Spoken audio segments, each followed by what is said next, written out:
The Chicago Bulls continue to fail backwards. It doesn't make any sense. After the draft lottery night, in which the Chicago Bulls will stay at number 11, which isn't necessarily bad, it's proving yet again how the Chicago Bulls fear to be bad, to eventually get better, continues to bite them in their ass. We're going to talk about it all and more right after this. You are now tuned in to Chicago Bulls Central, your number one place for all Chicago Bulls news and content.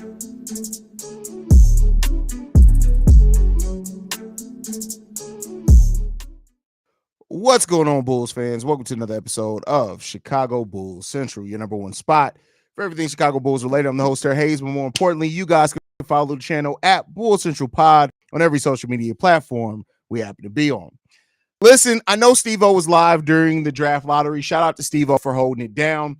And here's what I want to say, and this is the reason why I'm frustrated. Am I frustrated that the Bulls are still picking at number 11? No, that's what I expected going into this.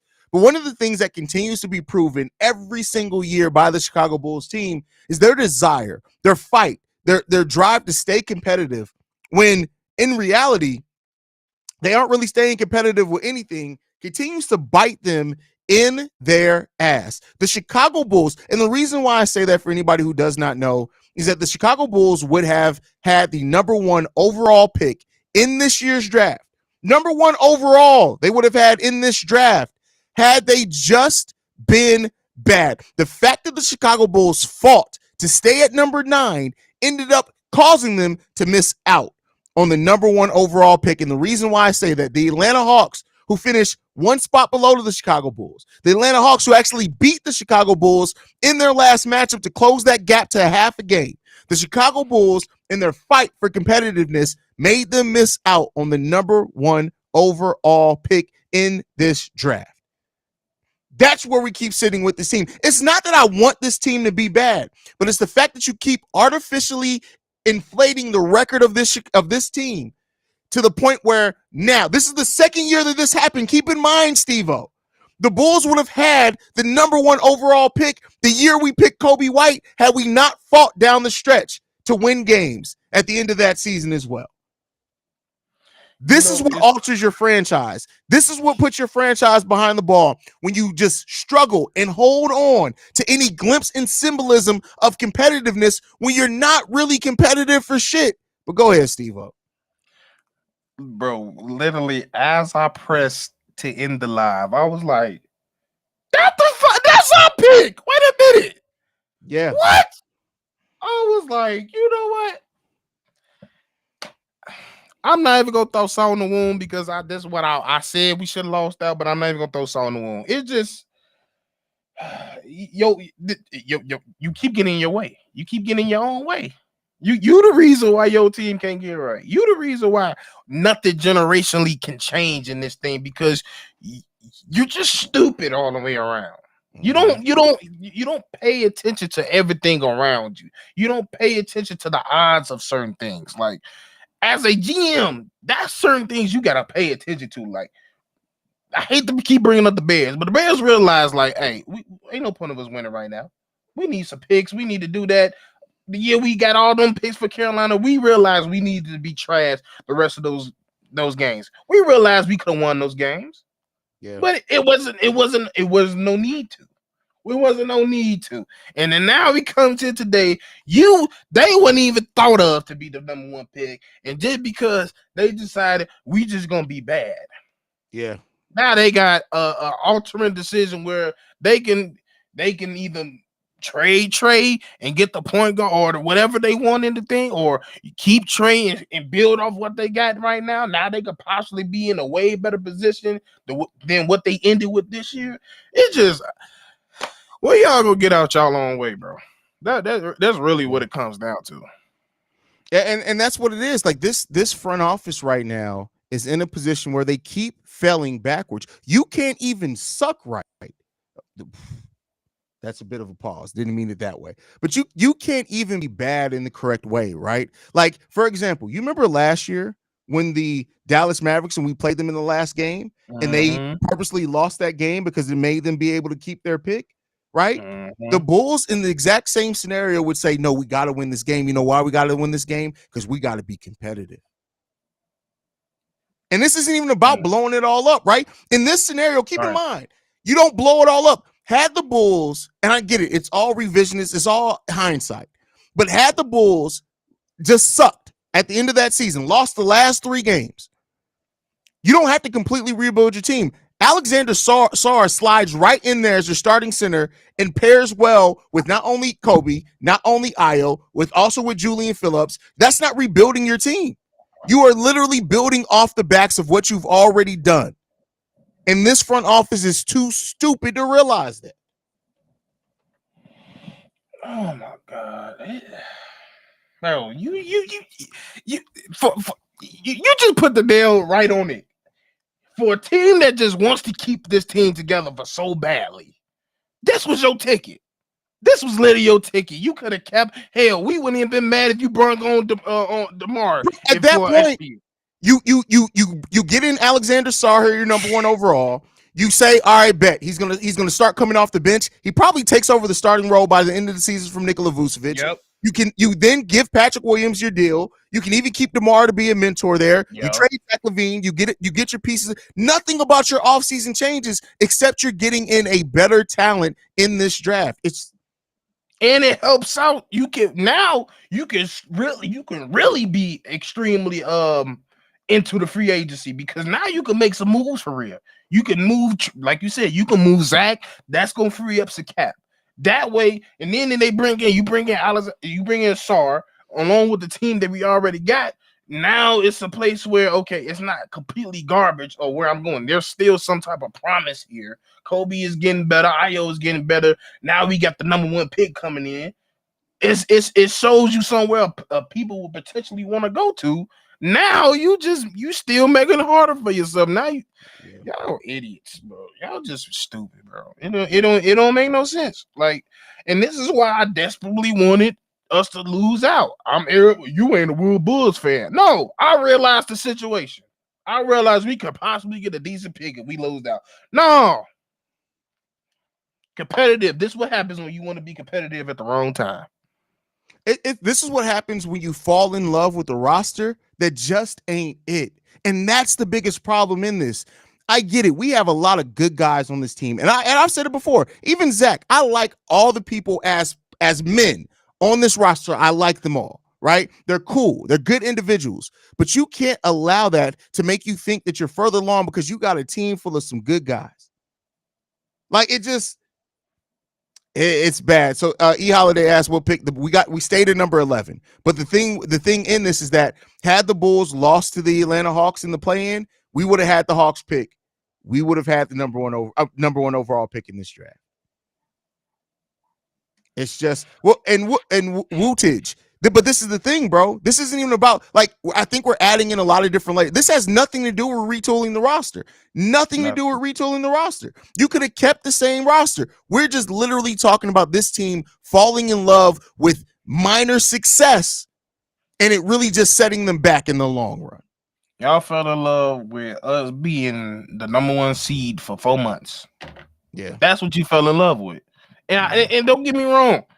I get it. When you put something in your time and effort, what you got penalized for as well. We got money taken away because of we got caught. Apparently, I forget what the word is, but we got caught. Even though we was trying to trade for Zoe in the season prior, I don't see how. Yeah, I don't see how the hell that's tampering anyway. But I get it. Like, you put this team together, you completely scratch what we had here as once, and then what you did was working. So I get why he has so many beliefs, but somebody got to be on. You got to have that devil angel on your shoulder, like, dog. Like, it might be time to move away from this idea that you had, or try to fix it up. No, you just stayed path on it. You stayed on it. It was like, no, this is gonna be team. We gonna figure out. I believe we gonna figure out what the chemistry and it was shit. It was straight shit. Yeah. And this is where we sit, man. It's harder for you. You really just making it harder for you. And that's go ahead. And that's where I hope that this wakes up the Chicago Bulls to the situation with next year's draft and where they can learn from this at. I know I'm complaining, things like that, but to be a little bit more constructive, the thing that the Bulls need to learn from this is that stop holding on to this roster so tightly. You got to be open to let DeMar DeRozan walk, because guess what? Next year's draft is even deeper. Your pick is top 10 protected to the San Antonio Spurs. So if you wind up in a situation to where you have a bottom 10 record, guess what? Yeah, it sucks, and Bulls fans are going to complain. People are going to call for your job. But if you're sitting here telling me, and anybody, I'm going to throw this to anybody who's in this chat. If you tell me that keeping DeMar because of how good DeMar's been here, if you tell me keeping Zach LaVine is worth missing out on the chance at Cooper Flag, I got to ask you, what was your score on your IQ test? Yeah, what was your SAT score? Because nothing. If you're telling me that holding on to DeMar DeRozan for 3 years so we can stay in the play-in for the next 3 years is worth passing up a chance at at Cooper Flag, you're stupid. I'm sorry. And you're not stupid. Even that. You got Isaiah Evans. You got bro. That draft class is heavy. It's very heavy compared to this one. So fuck up if you want to. That's all I'm gonna say. Fuck up if you want to. If you're telling me 30 goddamn what's they say clutch games at the end of games is what you want versus a person that completely changed your whole organization or possibly more. You could even do more with it with moving away from this. But if you're gonna sit here and tell me because this motherfucker can hit some important shots that we probably not even gonna win the game, but some important shots down the end, I'm not trying to hear that. I don't care. I'm just going to go over this. The top 5 picks in the 2025 draft, right? We're just going to go over their comps. You have Cooper Flag in there, who's compared to Scottie Pippen. You got Dylan Harper, James Harden, Ace Bailey, compared to T-Mac. VJ Edgecombre, is that how you pronounce his name? Edgecombre, yep. D Wade is his comp. If you mean to tell me that you want to win some clutch games to keep DeMar DeRozan and pass up on the potential of that, you're smoking dick. For real. That's it. And to Brazil's point, your Caruso might have to go too. Maybe. And listen, Caruso, at least a first round pick, if not 2 protected first. So right. It's time. It's time. Today confirmed it. It's time. You just sat AK sitting right here right now and his fucking stomach hurt. I promise you his stomach hurt. He just sat there like, damn, I really could have just fixed everything by making one decision, losing the last 3 games. One decision had to be made for a whole thing of your offseason to be changed. Exactly. Listen, JK summed it up perfectly. And this may be the title of tomorrow's video. The 2025 draft and your 2024 offseason comes down to this. Do you want the chance at a generational talent or do you want the chance at DeMar DeRozan? And if you're telling me that the chance of a generational, and you may not get it, but the chance of that is worth keeping DeMar DeRozan, go watch pickleball. You got to stop. You got to stop. Like, go watch fucking pickleball if you think of some shit crazy. Like that. I don't care that I get it, but like I'm gonna keep saying it for the longest. This 2007 ass offense ain't winning us no championship. Yeah, it's not. Let him go do what he can do. Go send his ass home. Do what you got to do. But you cannot. Yeah. You cannot bring these big cons. You cannot bring Zach. You cannot bring Debo. You cannot bring them back. And here's where I got to correct you in this. You're actually wrong. The playing record does change the pick. Oh, it does. If you make it further in the play-in, it changes where you pick at. Now, if you make it in the playoffs, it drastically changes. Then you're not even in the lottery. But we're not even talking about just the play-in game. We also said your last 3 games of your season.